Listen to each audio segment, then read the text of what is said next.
I would say 100% referral, because I don't really advertise for my products and services, except people that may find me through healthcare.gov, because as a health insurance broker on that platform, people can find me. I just don't like people to randomly find me, right? You know, I have all of these great people that can screen client for really the type of client I'm looking for. And so I thought as we sort of launched down this conversation that the fact that I don't ask people if I can do an insurance review for them. You know, I'm not asking people to buy insurance from me. I've just tried to take a different approach. And I thought sort of sharing some of that approach would be, you know, a value to the group here. Before I sort of launch into that, there were a couple of things that stood out for me from the things that people said, you know, in you know, their messages and what they prioritize. And I'm sort of wondering what jumped out to you as well. All right, so as you think about the things that people said, what were some of those real differentiators? And just for the sake of time and to give me more talking time, I'm gonna, you know, not open it up, you know, for dialogue here, you know, because again, we have a lot of things to cover, but there were a couple that I think are incredibly valuable, and Carla's popping them in the chat. I love that. Adding value to customers. Transparency, you know, Becca said that. You know, there's something about transparency that's incredibly powerful when you're trying to build trust with people. People feel like they're at a disadvantage for knowledge and information in a lot of conversations. So if I say, hey, it doesn't matter what health insurance plan you pick, I'm not paid as a percentage of premium. I'm paid a flat rate based upon the number of families that are covered under the plan. That builds some confidence for them that we can really have a dialogue around the plan that's right for them. The premium has no impact on me. And so why wouldn't I try to take things off the table to build confidence and transparency? So transparency for me, you know, was a big one. People did say customer service, but I think Alexis took that conversation to another level when she said customer experience. And I think the reality is that if we don't give a good customer experience, how are we going to ask for referrals, you know, at the end of that process? So what's keeping us from asking for more referrals? Maybe we don't deserve it, right? You know, maybe we haven't delivered a great product or service, and so we're reluctant to ask for something because we haven't delivered, right? And you know, I'm not perfect, right? My wife will tell you that anytime you ask her to. You know, the reality is, are we asking for something that we believe we deserve, right? And so I think, again, you know, when we are delivering a superior customer service, you know, the ask potentially takes care of itself, but we still want to ask, right? And we're going to talk about that here, you know, on the call. You know, better knowledge, I think does continue to make us more valuable, and it just gives us more things to talk about, you know, where we do seem smart. So I think that was important, making a difference in people's lives, right? You know, when you hear Amy talk about, you know, how signs, you know, bring a business to life, you know, that's a different conversation than I make signs, right? You know, I'm breathing life into someone's business. But there was something that Erica said that I think we could take into our conversation here on asking for referrals. And that is that she tries to provide, you know, spheres of influence, other opportunities for her clients to benefit, right? And so I think, again, I hope to just sprinkle in some how to ask for referral ideas sort of along the way, because there are so many easy ways to do it. And I think, again, like Ellie in the coffee shop, you know, what if she struck up a conversation with that woman, you know, who ended up, you know, having a spouse that was losing their hair and needed that service? Like, you know, you just never know what happens from conversations. But if I were to frame it in what Erica said, you know, I would say, you know, one of the things that I like to do, you know, is, you know, vet other vendors and service characteristics for my clients that are satisfied with me look for are people that are similar to me, right? So if you're confident with the work that I do, it is very likely you're going to be confident with the people in my network. At the same time, I've really liked working with you. And so what I would ask is, as I find opportunities for you, if there are people out there that are going through some of the same things that you have gone through, that you believe I can help, I would love that introduction for you as well, from you as well. And so you're sort of presenting it with what you're doing for them, which is utilizing your network and saying, I would love the same from you, right? But you're actually making that offer first instead of making that ask. So thanks for the comments there. Again, this is the funny part. I called Alexis. I was like, so should I have a PowerPoint? Should I not have a PowerPoint? She's like, it's up to you. And I'm like, I'm generally a person that doesn't, I can go either way on the PowerPoint, but it's the conversation itself that is so exciting and engaging for me. And, for those that may not know, and I appreciate Becca and Alexis, for hearing me give a talk somewhere else and, inviting me to come here today. When Alexis said, what do you want to talk about? I gave her a list of, networking marketing topics. I said, you tell me, right? These are the things that can consistently come up on my mind. And I was leading, when I first started my practice, a group very similar to this. Net 2.0 was sort of taking it to another level, where we had business topics every week. And so I would carry around this notebook as an entrepreneur, new business owner, and I would just write down these topics that would come to mind for me. And I never once got to any of those topics because there's so much as a business owner that we face that every week there was something new. And for me, the best part of having an agenda is that it allowed me to go off topic. Because if you didn't have an agenda, then you were just winging it, and no one wants people that are winging it. So, but what I have always done is just do a little research, into the topic. I'm not big on reading books, but I am big on researching online. And so I have pulled some sort of tips for asking for referrals, but I've also done my own research. And again, even in talking to Alexis briefly yesterday, I had a call with a digital marketing firm, that I'm doing some rebranding stuff, and they wanted to talk to me about, whether they could provide a proposal. And in the middle of that, I said, hey, I'm giving a talk, and asking for referrals tomorrow. Do you have that as part of your sales process, right?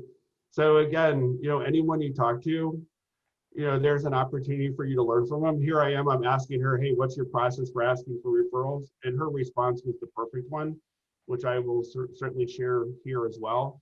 But if you're struggling with, this area, ask people how they're doing, right? If you feel like they are, and if they're not, again, continue to learn and utilize the opportunities to, when you're building relationships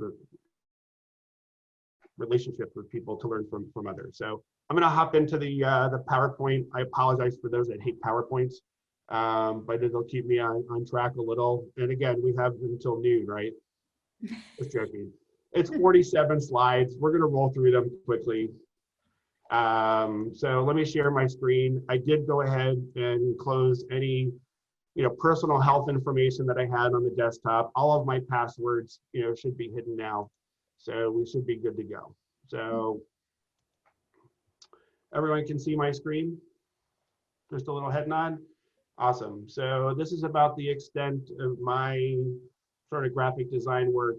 I found a Net 2.0 logo, popped it on the cover. I am super excited. We're ready to roll.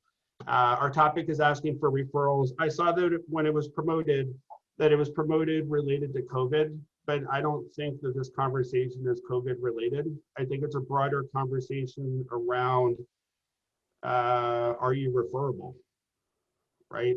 And I know that's sort of a funny question. Why would people refer you? The reason they would refer you is because you are referable. And I want to come back to that conversation. A little bit about me and my business. You heard my mission is to prioritize a strong foundation so you can navigate the unexpected while emphasizing core values along the way, right? I'm an insurance broker, but it's really about building on core values. I want to build confidence through credible data and a tenacity for winning. I like to win. We all like to win, but I do not like to lose. I don't find that I have that same feeling when dealing with potential clients because I expect to win, mostly because they've been referred to me and I expect to win. Like if I don't expect to win, then why am I getting up to bat in the first place? But I expect to win when it really matters for my clients, right? And I think that's the key. I tend to bring a balanced approach. And yes, I'm in the insurance business. If I started my conversation with these are the insurance products I offer, not quite as engaging as communicating my mission, vision, overall philosophy. So again, we all want referrals, and the funny part, Amy, was I couldn't remember if this is the question that I had actually sent out. How would someone introduce you if they were referring you to your ideal client? All right. So I was, going back to my emails with Alexis, and I wasn't sure if that was the question. Frankly, this may have been the question, this prioritization question from the last time I spoke. It could be, but it's such a good question, and the answers were so great that I really appreciate everyone's response. As we have this conversation, I want you to think about, would you change how someone introduces you? Okay. So what's funny is I did this previously and I popped in an answer and I would say overall, great service, highly attentive to my needs. That was the accessibility, customized services, customer service overall, bless you, Ellie. Had the low cost, solution, explain the benefits, right? I'm a satisfied customer. Those are actually a lot of the things that we heard from the group, right? Right. So those things actually were somewhat predictable, right? They're all appropriate. But how can we sort of differentiate ourselves if we happen to be in a market or audience where people are going to use similar terminology, right? And I think, again, that's always the challenge that we have, even as we potentially ask for referrals. Hey, I would love a referral. Well, to what? And I think the challenge is always on us as the asker to be as specific as possible with what we're looking for to help people actually find it, right? And I'm going to come back to that idea as well. So I posted this question in a Facebook group, and I actually have the answers. And the question is, when you refer someone, how do you choose who to refer? All right, number one, you're in a networking group together. Two, someone who has sent you business to reciprocate to say thank you. Three, best fit for the job. Four, someone who hasn't sent you business and you want to build the connection. Five, best fit for the client. Six, you've heard good things but don't really know. Seven, first-hand experience of the quality of their work. All right, so I want you to just take a moment and see how you might rank these 7 items.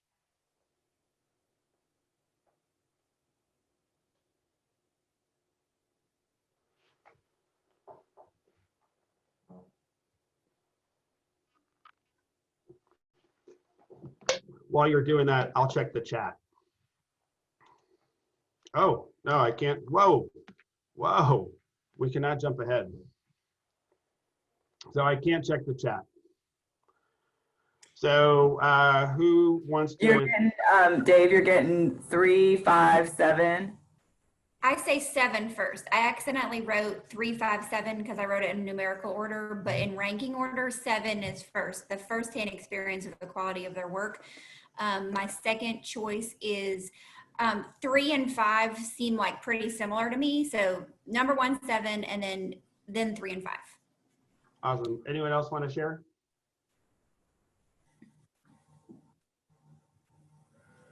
You're getting 7 as the top for a lot of people, 5s. Yeah, similar to what Ellie said, definitely 7. And then I would try and fit number 5 and number 3 kind of tied for me, because not every person and personality might mesh together. Yep. I think the last one, and would probably be number 2, because I don't think it's a tit for tat as far as business goes. You're saying number 7 would be your second? No, number 7 is number 1. Yeah. I was gonna say my last choice would probably be ranking order would be 2, because I don't think that has to be a tit for tat for business. Oh, you gave me business, I'll give you business. I think if you give people business, somewhere down the road, someone else will give you business. So you just put it out there in the universe and then it'll come back to you. Yeah. For me, oh, go ahead, David. No, go ahead. For me, it's number 7. Number 7 is the first one, then number 5, and then number 3. The least one would be number 1. Because I don't think that means that they're perfect for the clients. I think if you're in a networking group, okay, that's fine, but that don't mean you're good at the job, and also that don't mean you fit the client well or something. Absolutely. And again, number 1 may lead to some of the other items, but it's generally not the reason. And again, I put the question out there sort of to challenge the group and challenge thinking. What I would ask, and sorry, I can't see the chat, is did you answer as a consumer or a business owner? Right? Did you answer as a business owner, as a networker, or did you answer as a consumer of product and service? Carla? I did both. I looked at it as business that I have sent to other people from experiences I've had with people. And then I've looked at it also from a business standpoint. Yeah, absolutely. So the great part about this conversation is that there are no wrong answers. I think one of the things that you find is that people are always going to lead with 7. And because they lead with 7, that actually does tell you that if you're asking for referrals, where to start, right? Because if people are saying, I want to refer someone that I've already done business with, then go to the people that have already done business with you and ask them for referrals. So, that I think is very consistent, with our overall thinking and approach. All right. There are a couple of sort of things that I see when I look at a list like this, and I just want to communicate a couple of them as we think about referrals and asking for referrals, right? Because that's really our conversation here. And that is, if I were to compare 3 and 5 and sort of differentiate the 2, you would say, well, you don't send an eye doctor in to do heart surgery because he has great bedside manner, right? You always start with the best fit for the job, before, what's the best fit for the client. Because if they're not the right fit for the job, then it doesn't matter how much the client's going to like them. They're going to be unhappy along the way. And that eye doctor with the heart surgery just sort of emphasizes that point. All right. So I do agree with Carla's comment about 2, to an extent. Because what you find is that if someone sends you a lot of clients and you don't send them any, they're gonna start paving the way somewhere else. All right. The piece that that to me is more surprising than anything else, especially for an audience that wants to expand their referral partnerships, is why no one chooses number 4. And they don't put 4 anywhere in the top 5. 4 is generally in slot 6 or slot 7, just depending on sort of how you feel. The funny part about number 4, which is someone who hasn't sent you business and you want to build the connection, is that from a business decision standpoint, that is actually probably the best business decision to try to pave the way. And you know why? Because the easiest way to get a referral is to give a referral. And so, like, people say, how can I get more referrals? I would say you give more referrals. And so if we believe that giving more referrals is the path to increase the referrals that come our way, just as Carla indicated, right? You can give it here and it'll come back here. And that's absolutely true. That's called referral karma. And if you don't think it exists, just try it. Right? Try to give referrals and see what comes back. Good things happen, but don't discount number 4. right? In terms of, how can I get more referrals, give more referrals, and that'll be your path forward. Because I can tell you firsthand that it does work. And so I've been in groups where I was getting a lot of referrals for people that needed financial planners from a post that I had done online. I'm not a financial planner, so I was uncovering referral opportunities for partners. And I referred a client to a financial planner who was in another group. And he said, you have a great planner in your group. Why are you setting business here? And I said, because I need to continue to invest in relationships, right? And the best way for me to invest in relationships is to continue to pave the way forward. So just wanted to emphasize that. So wait, interrupt you really quick because I wanted to know, Carl, since you can't see the chat, Carla posted that she often refers people to gyms and personal trainers. Somewhat the same thing you said, trying, I'm sure, to build those relationships. So she would let people know about people in the gym arena or, home personal trainers, and then help build those relationships with them. So that I would imagine so she can get clients. And so what are you really doing there? You're asking for referrals without having to ask.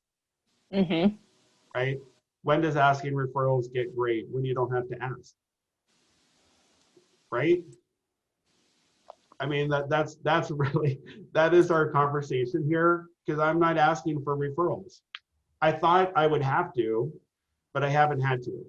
And the reason, and we're still going to talk about some ways to do that, and we're going to get to that, very quickly. But again, I think the key is to make yourself referable. I was talking with a banker one day, and I said, at the end of our conversation, would you feel comfortable referring business to me? All right. And I didn't ask her that question because I wanted her to refer business to me. We were actually getting together for me to help her understand how to become more referable. Okay. And so that question through the course of our meeting, have I built enough confidence with you that you believe that I'm someone you can trust that can get the job done? That's the purpose of building the relationship, right? Is to put yourself in a position where someone says, we're aligned, our interests are aligned. And yes, I do think you're referable. And so I bring this up in that, first off, I love these white pants. I never thought I would love white pants. And all of a sudden I got these pants. I was like, these pants are the most comfortable pants that I own. And having seen the promotion, I wanted to wear this outfit today, but I brought it to Florida with me on my birthday earlier in the month and surprised everybody for a dinner party when I came out in that outfit, and then decided to leave the outfit in Florida. So, and there's a long story there, which we can discuss over a one-to-one.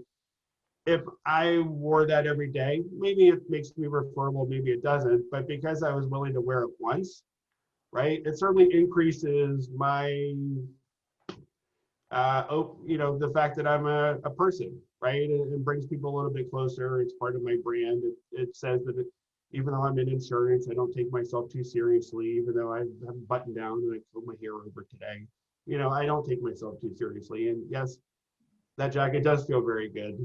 I do feel very good in it. And again, I love the white pants. But I think the key is when you're talking to people to try to build confidence with them, to put yourself in a position where you are referable, right? All right, hold on. I got to interrupt you again because Ellie just posted in the chat that she denied your friend request the first time because she didn't think you were real because you had that outfit on. I think she's lying. She definitely friended me. So. Well, I friended you after I denied it because I'm like, who is this person? It's okay. I take rejection well. So that's what it's one of the strong traits. Blinders on, right? And I somewhat mean that. Proactive referral marketing versus reactive, right? There is a reactive element to our business, and the question is, could we figure out ways to become more proactive in our referral marketing? We're going to talk through some strategies on that. But I think the key is, word of mouth or a business's customer base through the networks of existing customers, not only ours, but as we continue to think about centers of influence and our partners, trying to work through theirs. And I'll give you a quick example. I went to a group one time and I had an opportunity where I needed a commercial insurance agent to partner with because I don't handle commercial insurance. And so I went to the group and asked for an introduction for commercial insurance because it's something that people can find. And so I was referred to a commercial insurance agent who, on our first call, said, hey, I have someone that jumps out of airplanes and I need a life insurance solution for him. Can you help him? And I said, I can. And I did. And it was it was a great sale. If I went to that group and said, hey, can you refer people that jump out of airplanes? I never would have gotten anywhere. So, part of it is, understanding what you're asking for. And in this case, I'm asking for access to someone else's customer base, but by doing it because I have an opportunity to bring to them. Asking for referrals. And I'm sorry, that's not my role here. Mine's the combed portion in the front. It really needs to be part of our initial conversation, right? I think in most cases, we leave this conversation for the end and either hope we did a good job and someone wants to refer us, or we actually say, hey, if you're satisfied, can you share 3 people that I should be talking to. And again, I think the harder we want to work, the harder we need to work, the more likely we are to ask more questions and push more buttons, right? It's often ourselves that are holding us back because either we don't want somebody to be rude to us, or we're comfortable and probably just not hungry enough to ask more hungry questions. And I put myself into that category as well, which is why I figured out other strategies to get referrals. But it really needs to be part of your initial conversation. And again, I just want to be sensitive on time. We'll probably spend about 5 to 7 minutes working through these slides. Amy, we're on track there time-wise? Hang on. Let's see, it is 10:16, so we kind of need to wrap up. We close at 10:30, so Yeah. A couple more minutes. Okay. So again, the conversation has to start from the beginning. Hey, I get paid in 3 different ways, through advice, through the products I sell, and by people referring me, right? And so, that's something that I'm going to come back to later in our conversation, right? It just sort of plants the seed to say, I'm going to ask you later on, but this is one of the ways that I do get paid, and it's probably the is for you because there's less of a commitment. Cash in on compliments. Again, when people say, hey, you did a great job, that's a time to come back and say, hey, if you're satisfied, we'll love an introduction to 3 more people that I can help as well. Set goals. I think we could probably have a whole session on goal setting. What are our goals, for referrals, and what type, and, no different than me having this call where I knew I'd be talking about asking for referrals. So I asked someone, how do you ask for referrals? We're going to ask for whatever we want, right? So if you want more referrals, ask for more referrals. The more specific you can be, the better. I want, groups of 10 to 30 lives, probably 10 to 20, is sort of my sweet spot. The more specific I can be, but if I said I want groups of 10 to 20 and there's this company in Fairfax that I want to meet and so, oh, that person. Again, the more specific we can be, the easier it is for people to find. The first time they talked about, hair loss for Ellie or, something, whatever that first sort of trigger, should be an indication. Offer exceptional service, not just good service, but go back to the idea that we want raving fans. And the way we create raving fans is intentionally. We have to have strategies to do that. Don't accept any referral. I think there's a level of scarcity which says, hey, you may not be the right fit for me, and ask someone to prove it to you, right? There's nothing better than getting more buy-in, from people as well. Develop a referral system. I talked about it on the front side, plant the seed early. But on the after the sale, what sort of process do you have in place to say, hey, how did we do? Could we have done better? Let's build in some process improvements. And as part of that, conversation to say, if you were satisfied, are there some people that that may benefit from the products and services that I have to offer? If you could identify 2 or 3 right here, that would be great. And again, have that as part of your follow-up process, noting that hopefully you presented it up front. Integrate your referral requests with other marketing strategies. I'll just say, if you run a Facebook group, the easiest way to grow it is to offer incentives, right? So you're asking for something. We need to offer something. I'm asking for a referral. Well, what are you offering me in return? Right? So we've made this ask of someone, and maybe we haven't even put ourselves in a position to ask, right? And so that's what part of that conversation is, if we are going to ask for something, how do we put ourselves in a position to succeed with the ask? Because if the ask doesn't go well, you know what happens? We don't ask the next person. And now we've taken it out of our sales process altogether. All right? And a loyalty program, if that suits you. But the next couple of slides, and we're wrapping up here, really go to my sales process, and sort of a recognition that if I talk to people about insurance, that's fine.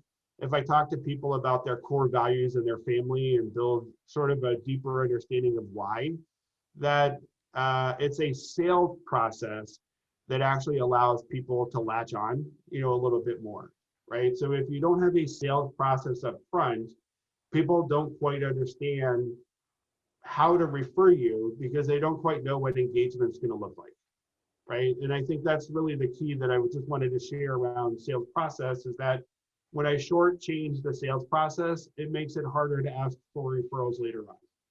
And the reason I've shortchanged the sales process is that maybe we're talking about something specific, we get off track, so maybe someone else is dictating the conversation, maybe I'm too busy, and if I'm too busy, maybe the customer experience isn't what it should have been, and so I'm more reluctant to ask. And so if we actually commit to these things all along the way, it makes it a lot easier, all right? And so I just wanted to sort of wrap in a different type of, if I were having someone introduce me, how would they refer you? I'm the guy that can get the job done, right? As I said to my wife, if someone wants a nice guy, I'm only like partially qualified for that, right? I'm not really the nice guy. I'm the guy that you want, when you need to get things done. And that's the sort of confidence that I want to build to try to make me referable, all right? So that's our conversation, and I am sticking to it.